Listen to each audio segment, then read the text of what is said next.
तो दोस्तों, सास और बहुओं के किस्से तो आप लोगों ने बहुत सुने होंगे, लेकिन आज की सास पहले से बदल चुकी है। क्या आप लोगों को पता है पहले किस तरह की सासें हुआ करती थी? मैं अक्सर अपनी नानी और दादी के मुंह से सुना करती थी कि उस टाइम पर सास कैसी हुआ करती थी। तो आइए उस वक्त की सासों के बारे में जानते हैं।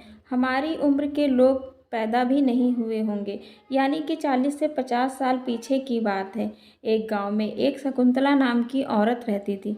उसका पति नहीं था, 2 बेटे और 2 बेटियां थी। उसके चारों बच्चों की शादी हो चुकी थी। बड़े बेटे और छोटे बेटे की बहुओं के साथ में रहती थी। छोटी बहू बहुत सीधी सादी थी, अपने घर में अकेली थी। अकेला बच्चा या तो बहुत तेज होता है या सीधा साधा होता है। इसी तरीके से शकुंतला की छोटी बहू बहुत सीधी सादी और शांत स्वभाव की थी।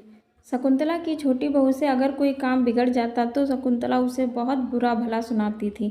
शकुंतला के घर का नियम था सुबह उठना, नहाना, नहाकर खाना बनाना, चाहे बीमार हो या सही हो, क्योंकि शकुंतला बहुत सुबह खेतों में काम करने के लिए जाती थी, तो वह खाना खाकर ही जाती थी।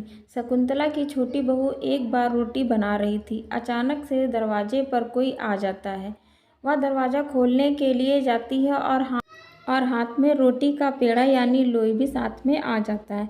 वह आटे की लोई को दरवाजे के पास में चारा काटने की मशीन लगी हुई थी, उस पर रख देती है और दरवाज़ा खोल देती है, लेकिन वहाँ आटे की लोई वहीं रखकर भूल जाती है। उसकी सास की नज़र शाम को जब उस आटे की लोई पर पड़ती है तो एक आटे की लोई को लेकर शकुंतला अपनी छोटी बहू के मायके जाती है और वहाँ बहुत तेज तेज शकुंतला अपनी छोटी बहू की माँ को सुनाने लगती है। आस पड़ोस के सब लोग इकट्ठा हो जाते हैं और वह वहाँ पर अपनी बहू की माँ को कहती है, देखो तुम्हारी लड़की कैसे आटा बर्बाद करती है, कैसे अनाज को बर्बाद करती है।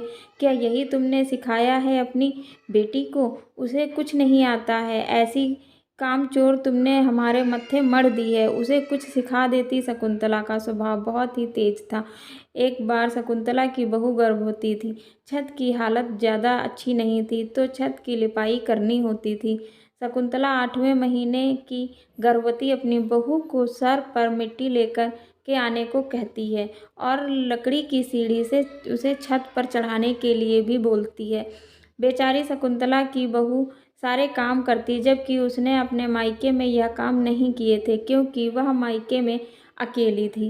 पेट में 8 महीने का बच्चा और सर पर इतनी भारी मिट्टी लेकर लकड़ी की सीढ़ियों से छत पर चढ़ना उसके लिए बहुत मुश्किल था, लेकिन वह करती थी। उसने उसकी पूरी लिपाई की, जिसे करने में उसे 1 हफ्ता लग गया। फिर वह बीमार पड़ गई और वह 8 महीने का बच्चा मरा हुआ पैदा हुआ, लेकिन शकुंतला पर कोई फर्क नहीं पड़ा। उस वक्त बच्चे पैदा होते थे तो खाने पीने को भी पूरी व्यवस्था नहीं होती थी।